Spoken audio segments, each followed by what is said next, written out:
Getting sober was actually the easy part. Now, the hard part is restructuring your perspective on life and changing your behaviors that led you to want to seek this addiction in the first place. Yeah, getting sober takes, years sometimes. It takes months for people, years for others like me. But when you get sober, then you're left with what? You're left with what feels like nothing. You don't have any coping mechanism. You get all these issues you got to deal with emotionally, and you're still living life in the same way that led you to the addiction and led you to the void in the first place. But so now you got the void and you don't know how to fill it, right? So you got to fill it in some way that is actually healthy, okay? You can't fill it with more excess, with more stimulation, with, chasing the next instant gratification. You got to fill it with things that will actually pay off in the long run, right?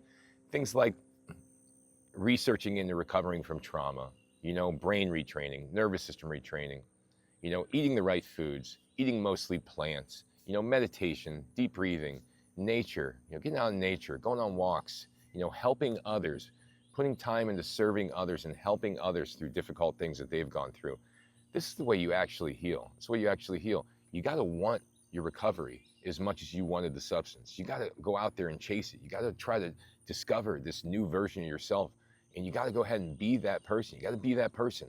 If you don't become this new version of yourself, then you're always going to look back on the addiction as if it was something that you regret. Something you regret. You should have never did it. Oh man, that was just when I was weak and I shouldn't have did it. But the reality is, if you become a new person from the addiction, all right, you recover, you become this new great person. You've challenged yourself.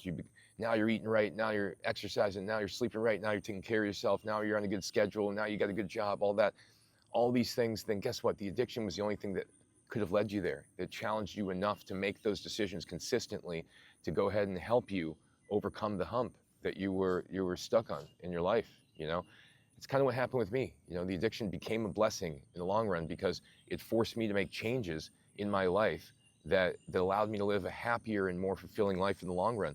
And this is what it can be for you. So if you're trying to get, happy after getting sober, it's a long road. You got to figure out what in your life you actually want. You got to find the things that are fulfilling. You got to try to fill that void. And it's not going to be with food that tastes good, with women, with money, with possessions. That's not going to fill the void. Okay. You want to go ahead and fill the void by having a consistent routine where you take care of yourself. And you learn how to take care of yourself, and you love yourself, and you find things that enrich you and empower you, not things that drain you and just like, I've been there 100%. So some recommendations I have: eat the right foods, eat mostly fruits, vegetables, rice, potatoes, beans, lentils, go clean, get spiritual, get connected with God again, start meditating, doing some deep breathing, get yourself outside in nature, connect with nature. It's one of the most important things of all. So thanks for watching, everybody. Go to my website, endsickness.org. If you have any questions, get in touch. Take care.